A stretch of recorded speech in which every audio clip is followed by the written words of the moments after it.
It's time for the Douglas Coleman Show. Mr. Smooth and Savvy is joined by guests from all walks of life, from the entertainment industry to authors to political and social commentators, the famous and not so famous, the controversial and the light and fluffy. We have it all. Now, here's Douglas Coleman.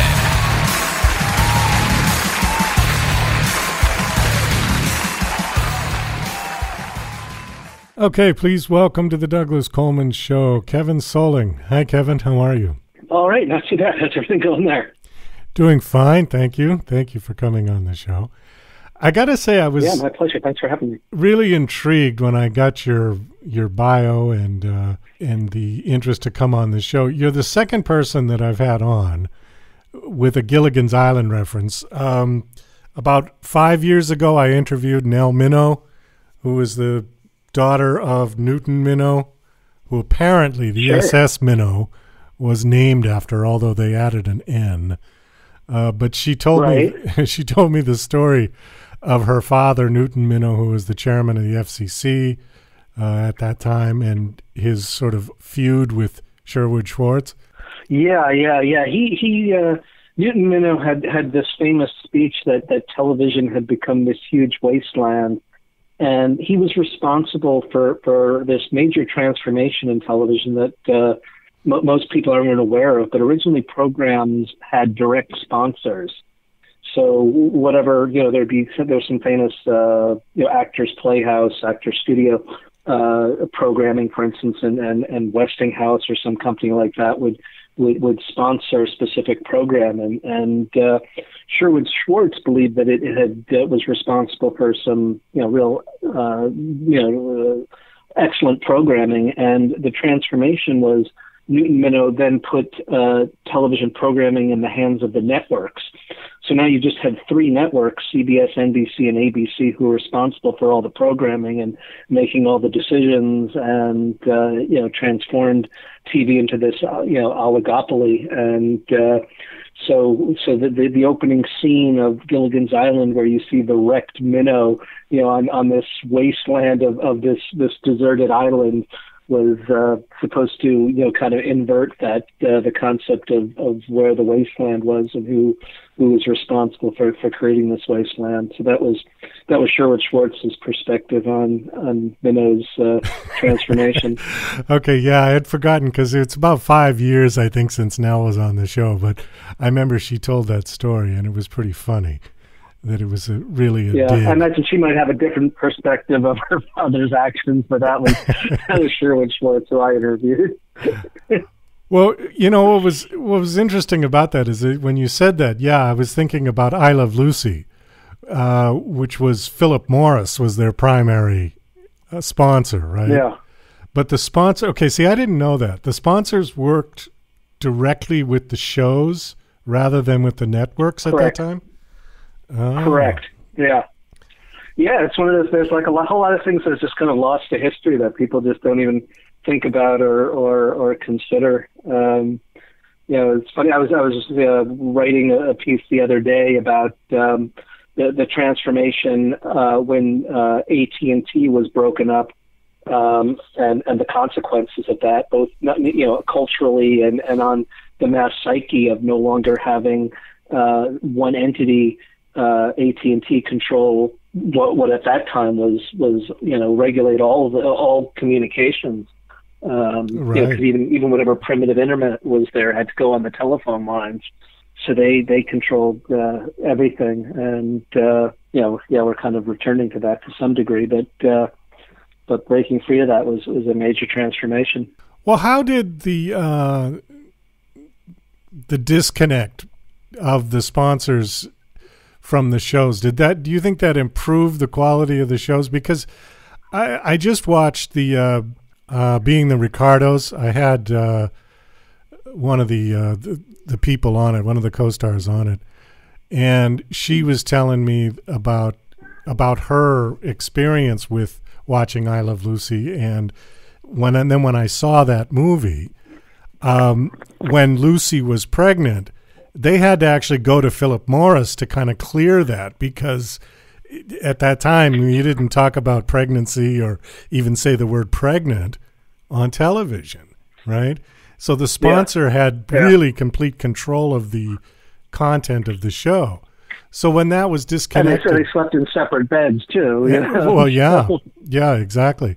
So when they disconnected the sponsors directly from the shows, do you think it improved the quality of the shows? I think, no, I don't think it did. I think, I kind of side with Sherwood Schwartz, because whereas before, they had to go to Philip Morris, but that's just one show going to Philip Morris. Whereas there were, dozens of shows on the air at that time. After that, then there were only 3 networks to clear, something like that. So it wasn't, and you didn't get to see TV really getting edgy until, WB, had their channel, and with, Married with Children, and then, Fox with The Simpsons. That's when TV really started opening up and getting, was when you had more than just the 3 networks, and now you have cable and dozens of channels, and just the whole field has changed. So I think it was a lot harder. Not that there wasn't anything of quality on, but it was I think more competition, and the more outlets there are, and certainly with each show having its own sponsor, at least potentially. Open things up more than just 3. So there's still restrictions, and there's still the temerity of whether or not what the sponsors think the public will allow. But it's a different playing field. Well, certainly today it's a different playing field, because everybody is just producing their own. It's so easy to do with the technology, And I mean, I think broadcast television it's already changing. But I think everything eventually is just going to go online. The days of the rabbit ear antenna TVs, I think, are long gone. Oh, yeah. And also, it's funny, there's a sort of a generational gap, because people my age and younger tend to just sort of watch what they want when they want. But people older than me still sort of tune in at 6 o'clock because that's when the show is on. And it's funny. Right. My mother still does that. She's 87 years old, and she's still, the news is on at 6. It's like, Mom, the news is on 24 hours a day. Just go to YouTube. And of course she doesn't do that. So it's interesting. Well, it creates a routine. There's a benefit, to having a routine and a schedule, and for everyone, regardless of one's age, it provides a certain order and stability. But I think there's one upside to the limit, to only having 3 networks, is that there at least was a unified cultural consciousness. That's a good point. And that's lost, and that's and that's problematic. I mean, everyone watched the Beatles on the Ed Sullivan Show because they did, and that affected constructively a generation. Everyone can, not everyone necessarily liked the Beatles when they first came, but everyone had an opinion, and everyone could talk about it, and it created a unified culture. Not the only component that unifies culture now, because everyone can watch whatever they want, and news is creates this epistemic bubble where you're only seeing the kind of news that you want, and you're only seeing that reflects your own opinions, and you're only watching the programs, and is commercials, is McDonald's and Coca-Cola and all. That's the only thing everyone that transcends everyone's epistemic bubble. Is and that's the only thing that's unifying culture. So that's kind of tragic. Yeah, and that's a very good point too, because when you look at the viewing numbers of shows, and it's pathetic that because the audience has been so split. Everybody, I mean, everybody's getting 3 views, where before one show got 60 million views. So it's a big difference. Yeah. Definitely. Let's switch over. Go ahead. For a coherent culture. Yeah, exactly. We've lost that. For shared values and a shared mission. Oh, I agree with you. Absolutely. Let's focus in on your particular documentary. It's called The Gilligan Manifesto. I had to laugh when I read through this because I really didn't know that there was a subversive message in Gilligan's Island. It's pretty funny. I think you've been putting this together for a while because Sherwood Schwartz, I looked it up, he died in 2011. So you had interviews with him. Yeah. Documentaries take a long time to produce. They're not, people don't go into documentaries for the money, with the, a few exceptions, Michael Moore, but he's not really making documentaries. He's making, entertainment. But, but in general, it's a labor of love. But I got the final interview with Sherwood Schwartz, and actually I got to him, through, there was a Beatles connection. His daughter is married to Lawrence Juber. Hope Schwartz is married to Lawrence Juber, who was in Wings. Oh, and, right. I met Lawrence, and he was the one who helped get me in touch with with Hope. So okay, and her dad. Say that again. So Sherwood Schwartz's daughter is married to Lawrence Juber. Is that what you said?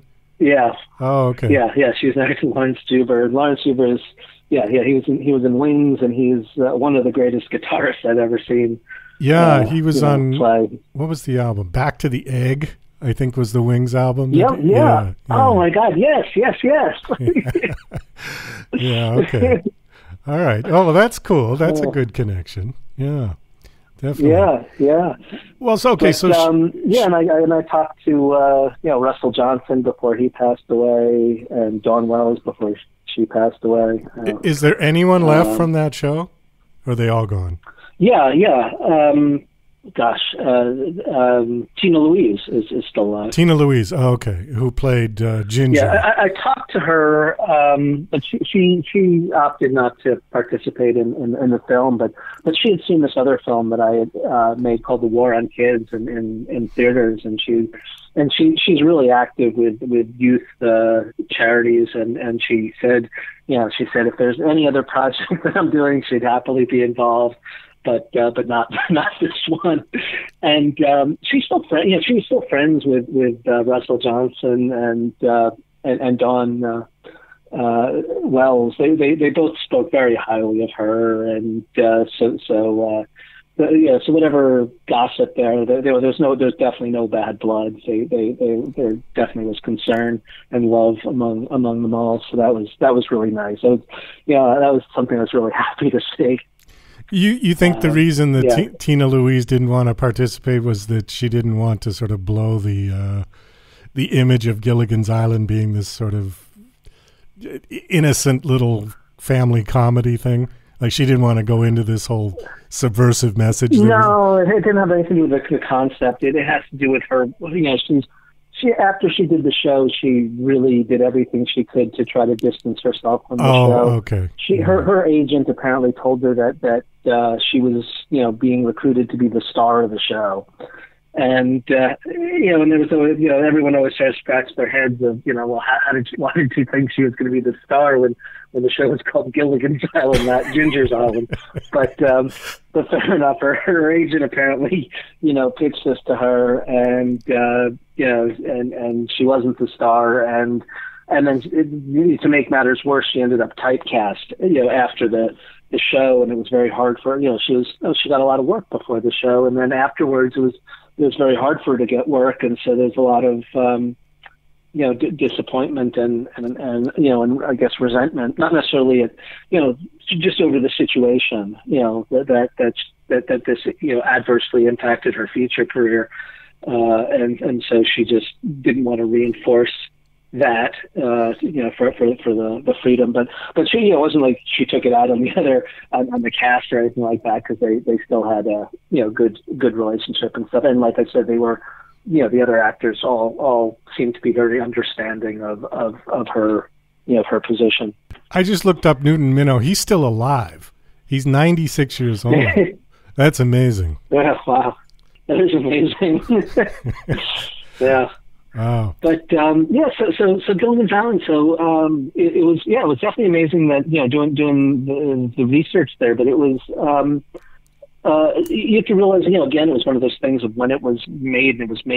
I mean, they did the pilot right during Kennedy was assassinated while they were filming the pilot, and if you look at some of the opening shots, the opening of the show, you can see that there's what it does, it pans at this seaport, and you can see flags at half mast. And they're at half mast for Kennedy, for the opening shot of the episode. But you had the Cold War, the Cuban Missile Crisis was only a year and a half prior to filming year, I guess. And there was this mass consciousness throughout the 60s of the potential of nuclear war into the 70s and 80s, even before the breakup of the Soviet Union, that nuclear war was a real possibility. And but certainly in the 60s, you had people building bomb shelters, and this real mass consciousness of how will we survive nuclear annihilation. And so Gilligan's Island was already playing into that fantasy, a perverse, dark fantasy, but it was a post-apocalyptic, vision of how do we rebuild society. So instead of nuclear war, which is represented by the storm and the shipwreck, they end up on this deserted island. But it really was playing on this post-apocalyptic fantasy of how do you rebuild society, and that's what it was about. But what was amazing is that it was rebuilding society. That the society they rebuilt was pure communist. Yeah, exactly. Did you know and the conflict? I'm sorry. I was just going to say, did you know all of this, and that's why you did the documentary, or were you doing documentary first and then discovered all of this? It's a bit of both. I noticed some things, and then when I talked to Sherwood, he told me about some other stuff too. So it developed. So I kind of was, there were definitely things that I was observing and noticing, and then there are other things at the time too, with other than Gilligan's Island. You have I Dream of Jeannie and Bewitched, where you have which are these reactions to the rise of feminism, where you have these powerful women who are told that if they use their powers, it'll end up destabilizing society, so they need to kind of keep their powers in check. So there's different kinds of messaging that's going on, but Gilligan was definitely unique in its own way, which I thought was just absolutely fascinating. And then like I said, Sherwood, who either wrote or oversaw the writing of all the episodes. I mean, a lot of the episodes are all credited to different writers, but Sherwood, told me that he had a hand in every episode. That he originally had this concept of doing this post-apocalyptic film that he ended up incorporating into one of the episodes, where I think there's a giant typhoon, and they all are, to survive, they all, hide inside of a cave until the storm blows over. But that was based on this actual apocalyptic, treatment that Sherwood had written.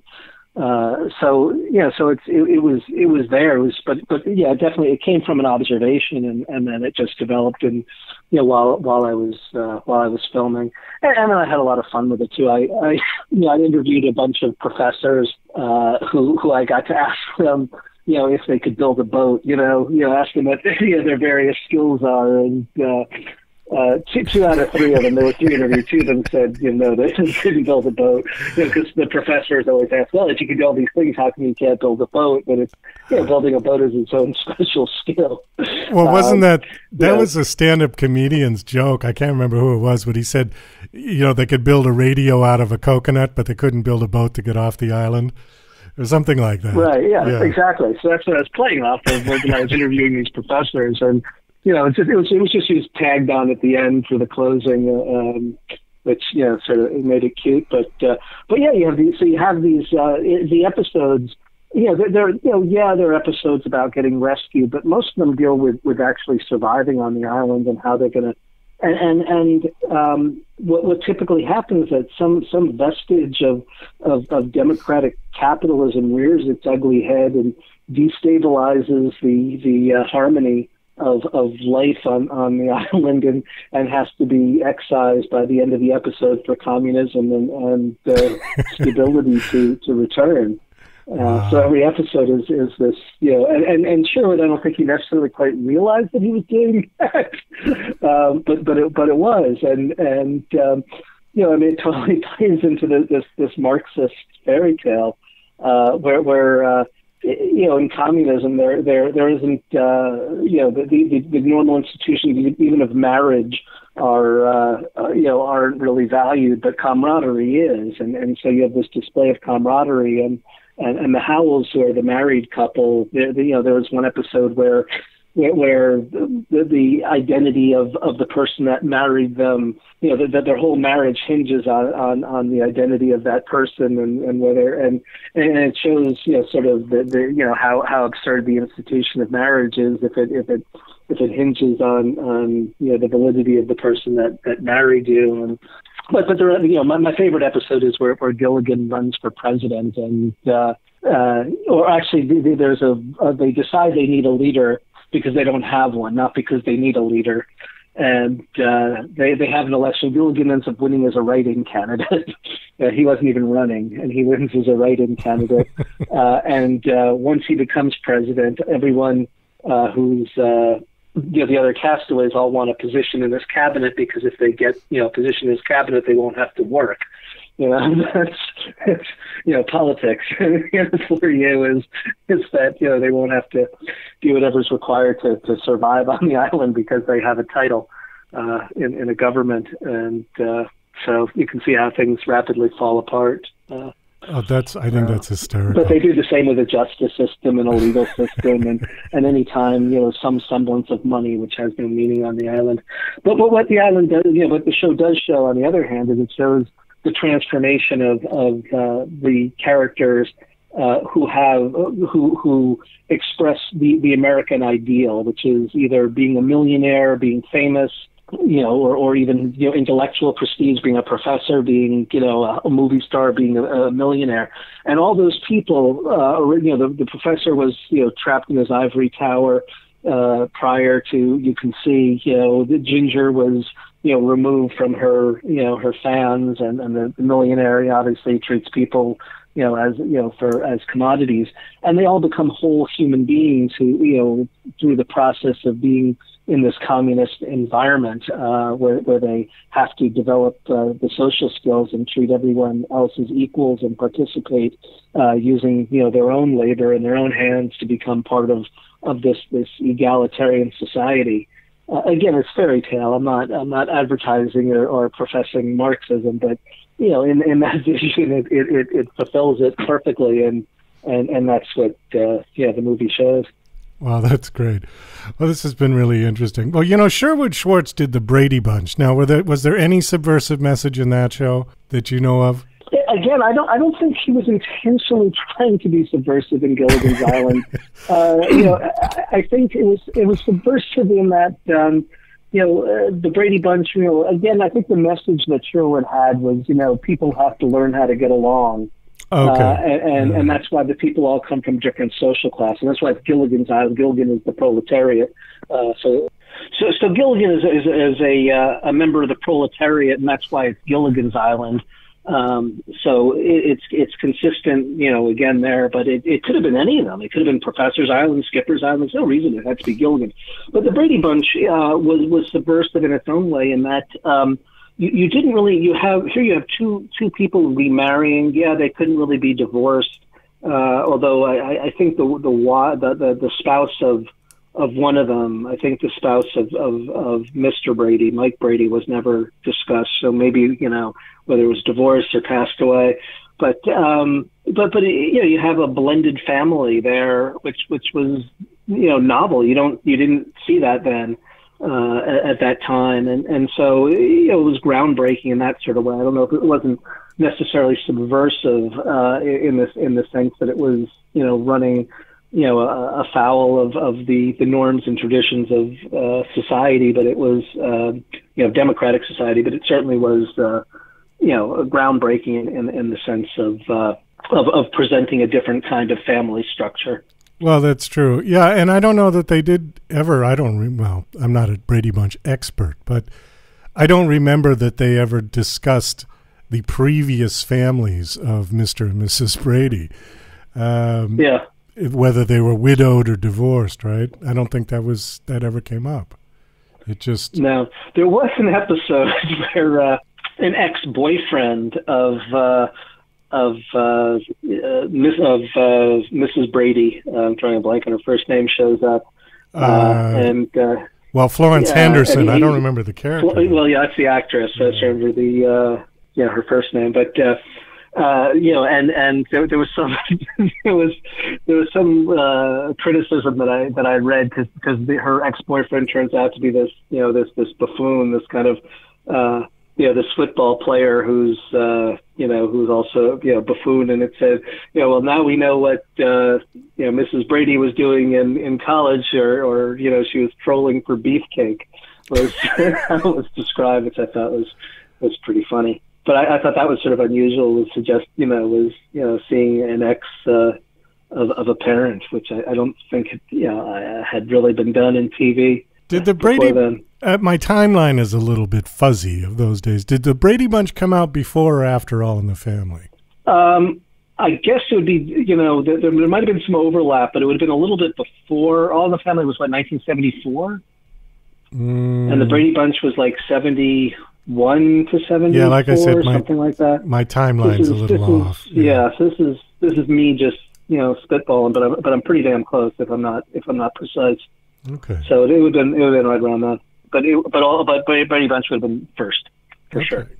Well, Kevin, we got to wind this down. So the documentary is called The Gilligan Manifesto, and it is out. And where is it available to watch? It's available on DVD. It's also available on Real Women's Network, where if people want to watch it, they can see it there. And it's a fun film. There's a lot of humor in it. I made sure to keep a lot of clips from the episode where you can really appreciate that a lot of people think that the show was silly and everything. I mean, it is, but the writing was a lot better than people might remember. There was some really strong writing, in addition to an extremely talented cast. And for all the people who are critical of the show, everyone rightly always celebrated and hailed the quality of the actors.